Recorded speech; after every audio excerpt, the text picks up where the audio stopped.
Hello, everyone, and welcome to Wiggins 77 True Crime. Thank you for joining us.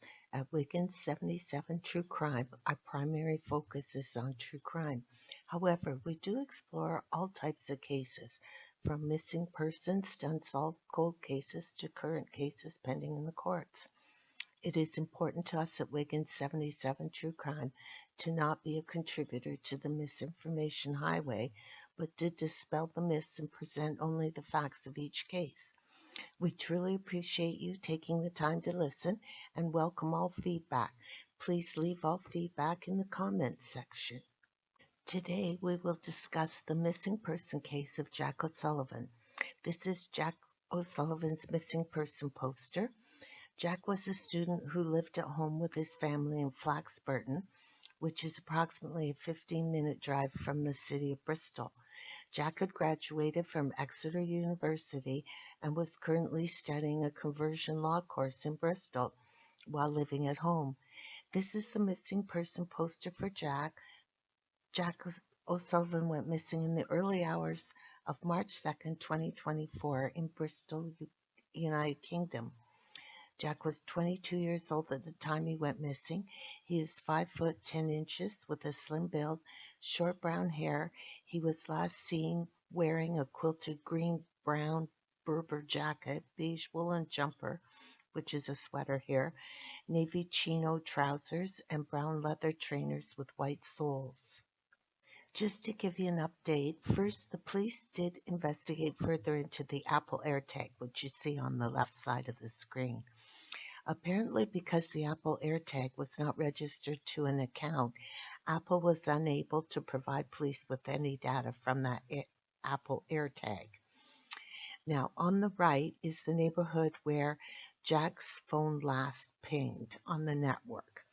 So the police said they did conduct a house-to-house inquiry in the Granby Hill and Joy Hill neighborhoods. The police have not disclosed details of Jack's cell phone records, nor do they plan to. So any questions in regards to that, it is doubtful that anyone will have the answers to those anytime soon.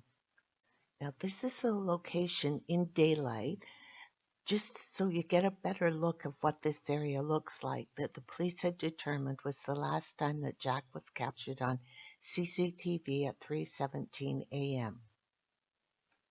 This is Jack in the red circle captured on that CCTV image at 3:17 a.m. in that same grassy knoll area. This is a picture of that same grassy knoll area in daylight of where that CCTV image of Jack was captured in the previous slide. So you have a better idea of how this looks. As you can see, there's stairs there that Jack most likely used to walk up to then walk back up to the Plimsoll swing bridge, heading over the bridge where Jack is then captured on another camera. The red circle is where that CCTV image was captured, approximately. This is an aerial view of that area of the Plimsoll Spring Bridge. I read some comments that people think Jack may have used either the spiral staircases, which you can see on the right and the left of the screen there, that he might have used it, then slipped, then fell in the water. There are actually high fences along the water where those spiral staircases are. So if you slipped on the stairs and fell, you'd have quite some distance to roll, so to speak, to end up, you'd hit the fence. You wouldn't actually roll and end up in the water. You would actually hit a fence first. Okay, this CCTV image, now he's in the circle. If you see the circle sort of to the right of the screen there, that's an image of Jack. It was captured at approximately 3:25 a.m. He's walking back across the Plimsoll Swing Bridge towards the Bristol City Centre in this particular slide. Okay, this is the same uh, picture that you saw in the previous one, but in daylight, so you can actually see what's around. And the red circle is where he was captured approximately, walking back across the Plimsoll Bridge. Okay, here in the red circle is Jack once again. This is the last image of Jack captured on CCTV at approximately 3:39 a.m. walking along the Bennett Slipway back towards the Plimsoll Bridge. Okay, this is approximately the same area as in the previous slide in daylight. The red circle is approximately where Jack was in the nighttime CCTV image, a bit at a different angle than the CCTV image. So this gives you an idea a bit of what the area looks like. Okay, this is an image of daylight of how those three roads converge. Uh, you've got the Cabot Way on the left, you have the Bristol Gate in the center, and you have the Bennett Slipway on the right, which is where that last CCTV image of Jack was captured. Now have a look at the very center of the picture. Does anyone see what I see? This is a close-up of that same area in the previous slide. There's a CCTV camera. My question is, where is this CCTV footage? As all the images of Jack that I have seen, I doubt any of them come from this camera.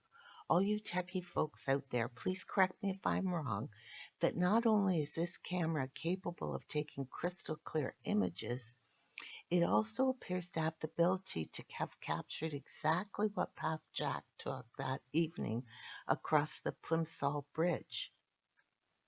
In this image, you see on the bottom left is the area of the last CCTV image of Jack on the Bennett Slipway. Also, it may be Jack's location when he answered the call from his friend that abruptly ended after he said hello. The center in the area that contains the exact location Jack's phone connected to the network from. Jack's phone connected to the network from that address from 5:40 a.m. to 6:44 a.m., then stopped. The more I delve into Jack's case, the more peculiar the case becomes. My questions are, where is the CCTV footage from the camera on the Plimsoll Swing Bridge, and what did it capture during the time in question? If the police are able to track all of Jack's movements on CCTV from the time he left the party house up until the time he arrived at the, let's call it a grassy knoll, how is it they have CCTV of Jack at the grassy knoll location, but no CCTV showing either what direction Jack went in from there or what occurred at the grassy knoll that caused Jack to vanish without a trace? This is where they assume Jack went into the water. From and why would the police assume that? Or do the police have CCTV that indicates that is what occurred? When I look at the CCTV image of Jack captured at the grassy knoll, if you look at the legs, they appear to me to be walking away from the grassy knolls and the water back towards the bridge. However, with this grainy image, it is difficult to tell. Perhaps the police have a clearer image. Please let me know what you think. If this is the moment at 3:17 a.m., as police have indicated that Jack walked across the grassy knoll, up the stairs, crossed the road, hopped the fence, jumped into the water, then why did his cell phone continue to be active on the network until 6:44 a.m.? And what is the activity on Jack's cell phone during the hours of 3:40 a.m. to 4:39 a.m.? Where was the phone during that time frame? I don't know, but do they have traffic cameras in Bristol? I would think that the police could follow to a certain extent the majority of Jack's movements through traffic cams.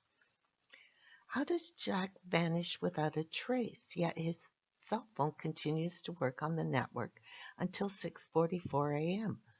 These are just a few of the questions that need to be answered. By next time, I hope to have some of those.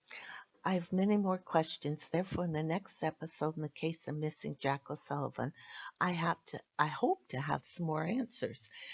I ask all of you, will you please join in the quest for answers as to what has happened to Jack O'Sullivan? Jack O'Sullivan is a quiet young chap with a loving family seeking answers. This is not a case of a drug addict, an intoxicated person, or suicide, but a case about a nice boy. I look forward to all your comments. Please leave your feedback in the comments section, or if you like, you can email me at ybentleydavidson@outlook.com. If any of you are interested in the JonBenet Ramsey case, I will be posting 2 episodes in regards to that case shortly with just the facts. Thank you so much for taking the time to listen, and please join me next time for another compelling case. Until then, always remember, every day is a gift.